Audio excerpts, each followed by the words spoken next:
You are recognized. Thank you very much, Mr. Chairman.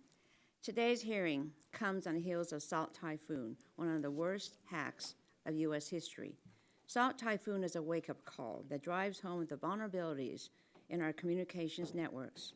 These networks are the backbone of modern life, connecting us to businesses, public safety, healthcare, education, and communities.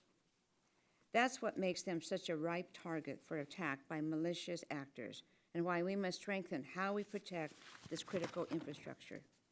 Yet, I fear that we are moving backwards, as the Trump administration won't even own up to its own pattern of security failures. President Trump is defending the indefensible rallying behind the blunders of his Secretary of Defense, who leaked classified war plans to his wife and brother over an unsecured Signal chat. Likewise, he is standing blindly by his National Security Advisor and countless other senior officials who use Signal and personal Gmail accounts to conduct sensitive government business. The Trump administration is handing highly sensitive data to deeply unserious people who can't be bothered to follow the law or basic common sense when it comes to protecting cybersecurity and keeping sensitive information safe. The world is watching. Bad actors are ready to take advantage of this administration's gross incompetence.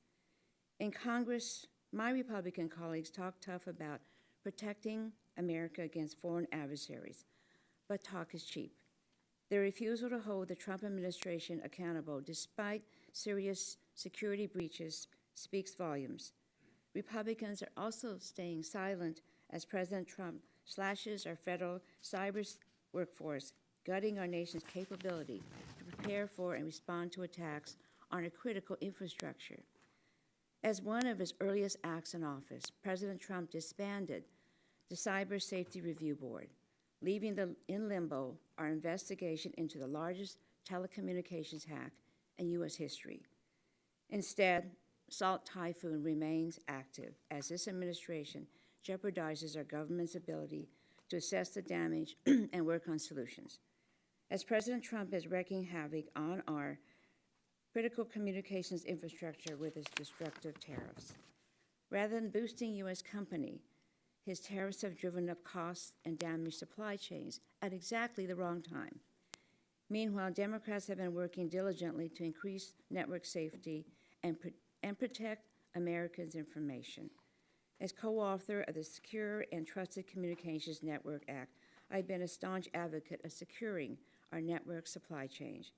Last Congress, we secured the last $3 billion to fully fund the Rip and Replace program and remove vulnerable Chinese equipment from our telecommunications infrastructure. I urge our agencies to ensure smooth and timely completion of this national security imperative.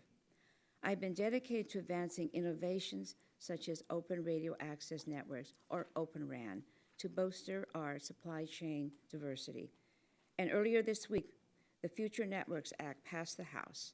This bill would bring the brightest minds across industry, academia, and government to collaborate on the development of our next-generation wireless technologies, including identifying supply chain and cybersecurity vulnerabilities so that we can more effectively prevent them. These are important steps to strengthen network security, and we must build on this work as America faces growing cyber threats. This is not the time for inaction. I urge my Republican colleagues to speak up and hold the administration accountable for security failures. We must work on bipartisan solutions to secure our communications networks, as our subcommittee has historically done. I look forward to hearing from our witnesses on how we can proactively protect against future attacks. And with that, I yield the balance of my time.